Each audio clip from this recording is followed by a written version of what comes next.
Greetings, fellow action figure connoisseurs, and welcome to another episode of Digital Caveman Presents Surprise Thursday. I, as always, am your host, the Digital Caveman, and today my surprise is the Dungeons & Dragons animated series Target exclusive Venger and Dungeon Master 2-pack. These figures have been a long time.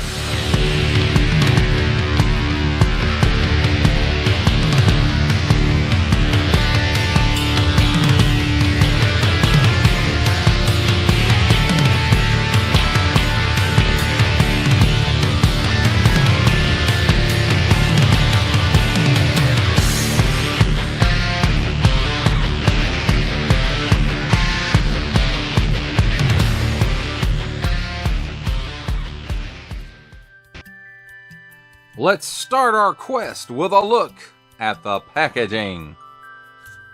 And here on the top, Dungeons and Dragons. And on the front, 40 years, because we've been waiting 40 years for these figures. Dungeons and Dragons, nice artwork of Venger and Dungeon Master in the background here, just like the rest of Wave 1, at least Wave 1. We have the Dungeons and Dragons ride, whether it's a dark ride, a thrill ride, roller coaster, I don't know, but there it is.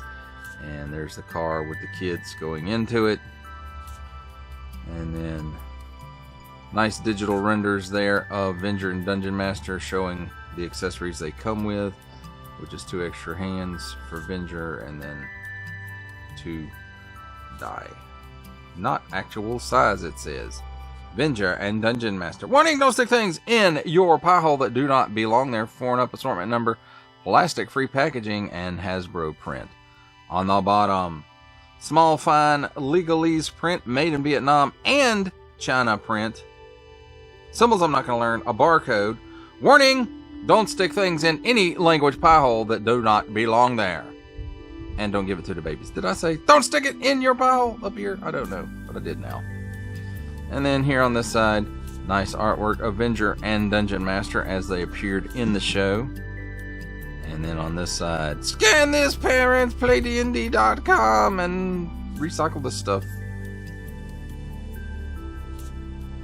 And then on the back here, it shows you the size of each figure. 8.2 inches tall for Venger and 2.9 inches tall for Dungeon Master, to cross sale of Wave 1, Hank, Diana, and Bobby.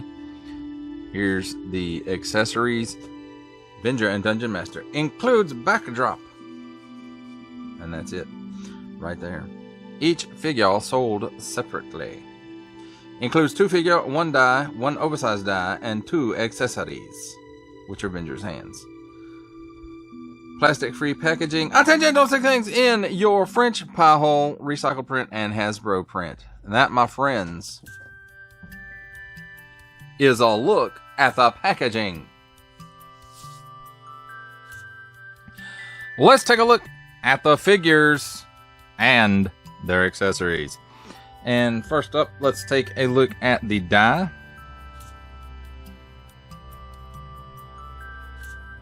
So obviously they have nice coloration on it, so it's pretty cool looking. And it spins, you can actually use it, I suppose. It's got, this one has the D&D logo on it.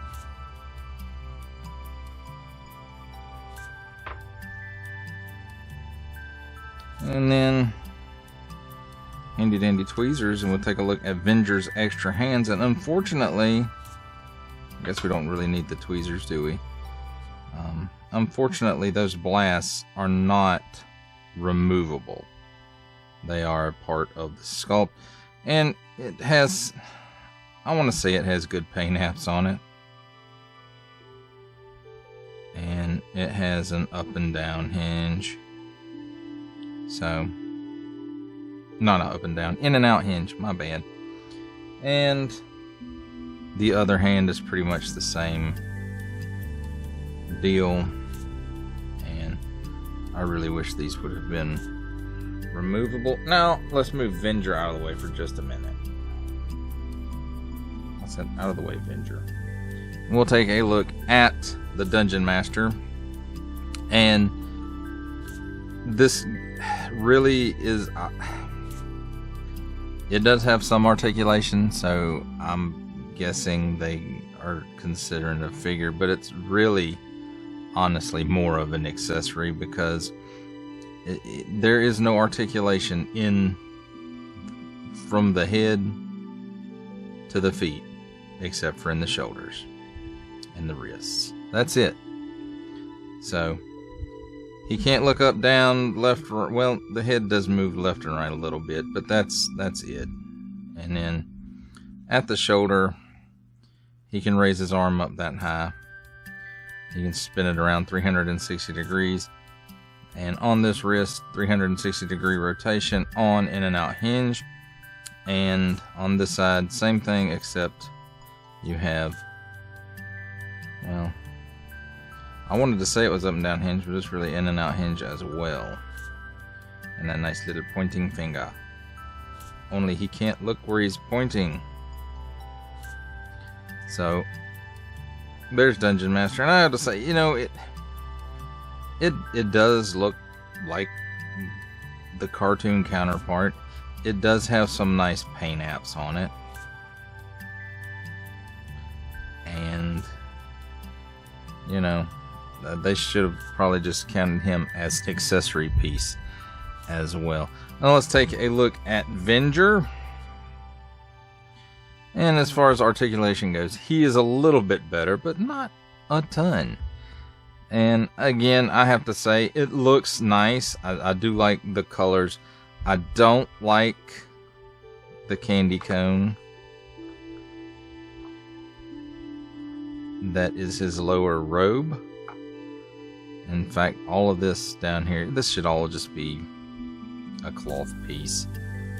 And I'm really sorry it's not, because I really think it does hurt the figure. But as far as paint apps go, the face looks nice. Part of the hands here are a paint app. And then he's got some red in the wings. And then some of this is a paint app. And then not really a lot going on the back. Now, one thing I will say about the face is you can see he's suffering from a little bit of side eye. And maybe that's because he comes packaged with Dungeon Master and he's kind of looking over at Dungeon Master. Now the wings, you do have to put the wings on once you pull everything out of the pack, and they just have this great huge post, and it goes in this big old port on his back. So not a big deal. Now it's more difficult to pull out than it is to put in, but I'm gonna go ahead and pull it out so we can talk about his articulation a little bit. He doesn't look up. He can't really look down. He's got a little bit of chicken neck. No waggle. He can do the full exorcist, so that's good. But as you spin it around, it does kind of feel like it raises the head up and makes it loose. These, you know, pieces that go down here, they don't really give any. So there is that. Now he's got these candy cones over his shoulders too. Again, I wish this was soft goods, but there it is. He can raise his arm up that high, or he can move it forward that high, back that far. The articulation actually does allow for a 360 degree rotation, but the overlays are killing it. So he can raise his arm up that high because of the overlay, but the overlay does have a little bit of a split in it. And then let's see, there's no cut at the upper bicep. He has a single hinge and swivel at the elbow. Swivels around 360 degrees. Doesn't quite, it's not even close to 90 degrees. 360 degree rotation at the wrist on an in and out hinge. And in and out hinge on the other side as well. Then up here where the chest and the abdomen meet, he does have a point of articulation there. Allows him for 360 degrees of rotation. He can do all kinds of hula. He can lean left and right. He can lean back that far, probably not with the wings on though, and forward that far. Now, I don't know why they bothered to give him articulation under here, because it's pretty useless, even with this big split in the bottom of the robe. He can give you that much of the splits. He does have a cut at the upper thigh, and it's really tight, and I've soaked all these figures, and still some of them are really not good. Double hinged pinless knee, so that is one good point. The bad point is it only gives you that much range of motion, and you can't really use it because of, you know, all this stuff. At the ankle, it'll tilt down that far. It'll tilt up a little bit, and it does have forward facing pin for rocker. So that actually is a piece of articulation that might help. But as far as the rest of it, because of this cone he's wearing, is pretty much, it's useless. And that, my friends, does it for a look at the figures and their accessories.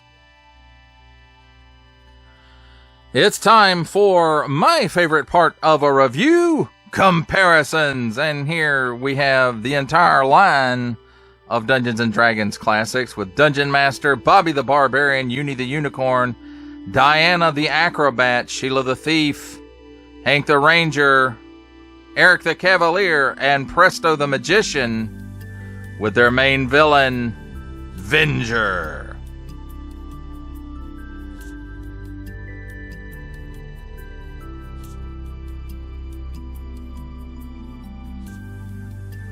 For our final set of comparisons, here we have the Target exclusive Dungeons & Dragons Classics Dungeon Master and Venger 2-pack, with Venger all the way in the back there and Dungeon Master all the way in the front. With, from the Marvel Legends series, making his cameo appearance, Stan the Man Lee. From G.I. Joe Classified series, the Hasbro Pulse exclusive Regal variant Cobra Commander. From Star Wars The Black series, the Archive Edition 501st Legion Clone Trooper. And for a 7-inch scale comparison from the Masters of the Universe Masterverse line, the 40th Anniversary He-Man. For final thoughts on the Target exclusive Dungeons & Dragons Classics Dungeon Master and Venger, or Venger and Dungeon Master, however you like to, you know, decide which one comes first. Yeah, Dungeon Master, basically, you know, they want to call this a 2-pack. And yeah, at the most basic level, I guess it is. But really and truly, the Dungeon Master is nothing but a pack-in, just like Uni is for Bobby. There's, you know, he's got shoulders and wrists, and that's it. And, you know, on that type of character, I can see that where, you know, that can be the case where it just, there's not enough to work with. But you know, I think there could have at least been a swivel in there for the waist, or under the overlay. And while we're talking about overlays, we'll switch over to Venger, who is, feels like nothing but overlays. And, you know, the figure works well enough, but just, you know, the lower part of Venger's robes just don't work well at all. The plastic used for it is very stiff. It's not flexible. I mean, it is flexible, but it's not easily flexible, if that makes sense. And now I think the look of the figure and the paint and stuff on both of these, I think, is appropriate. The one big issue with the deco that I have, though, is Venger's side eye. Why did they pull a McFarlane DC Multiverse and give Venger the side eye? I don't I don't quite understand that. I don't remember that that was a thing for him on the show. Of course, it's been quite a while since I've seen it. And the fact that his extra hands with the blasts are permanently attached to the hands, so that's another disappointing feature. And this is Venger is probably one of the best looking figures in the line, but for all the articulation he has, he'd just as well be a PVC figure, much like Dungeon Master. And I don't know, just this whole line, this set, it maybe isn't quite as disappointing as some of the other figures like Hank. Hank was really, really disappointing. And I think the look of this one is a lot better than the rest of the figures, at least on Venger. Dungeon Master is okay, but I think Venger and Uni are probably the best looking pieces in this entire line. And that's my opinion. Your mileage, of course, may vary, and that's okay. You may love this line, although I don't think you will find many people who would say that, or even this set. And it's very disheartening that it feels like this entire line was created just to prey on our nostalgia because there was a Dungeons and Dragons movie coming out at the time. And I understand, that's, a lot of times that's the line behind the line, so to speak. It's that is what it's doing. Any line. But this one feels very blatantly like that. Especially on a line of figures that we have waited for 40 years. And I know, those of you that are going to watch the entire series of these reviews, you're going to get tired of hearing me say that, because I say it in every single one. And I'm sorry that I have to say that. And I don't like to be disparaging of people's work, because a lot of times, even on things that aren't great, people work very hard on. And give people their due where it's due. But in this case, I cannot do that. It's maybe it's because it's something that I have waited 40 years for, and nothing could live up to that amount of anticipation. But I don't think that's the case here. I just think that they didn't put 100% into this. Now, whether it was the people who were working on it were newer, or the company said, hey, this is your very small budget, suck it up. I don't know what happens at Hasbro behind the scenes. I'm not an insider there. I don't know anybody that works there. But it just feels like at the onset there was not the intent to make this a line which these characters have deserved for the last 40 years. It was a quick cash grab, preying on our nostalgia for this property that has never had action figures. And rather than taking that and doing it right, we got what we got. And it's disheartening. These figures, this whole line makes me sad. I'm glad these figures finally did get representation as an action figure.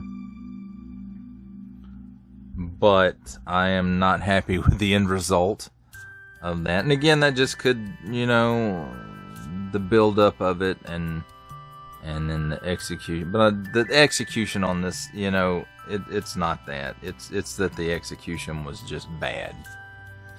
And you know, this whole line just makes me sad, and I'm done talking about it. I don't like to, you know, again, disparage people's work and stuff, but sometimes it deserves it, and in this case, it's a deserved thing. So that does it for the review. I hope that you enjoyed it, or at least found it informative. I enjoyed the process of making it. Only support from viewers like you make this programming possible. Each view does count, and I do appreciate each and every single view that I receive. Thank you, and thank you so very, very much for supporting this channel through viewing. If you are interested in supporting my channel further, I'm now offering memberships at various tiers. Click the join button on my YouTube page, or check this video's description for the link and see if any membership offers are right for you. But only if you are in a position to do so. Comment below, like, share, subscribe if you would like to see more content, or just help the channel grow, or both, that's even better. And don't forget to ding that bell so that in the future you will be notified as my new content becomes available. That's a wrap, folks. I'll see you next time.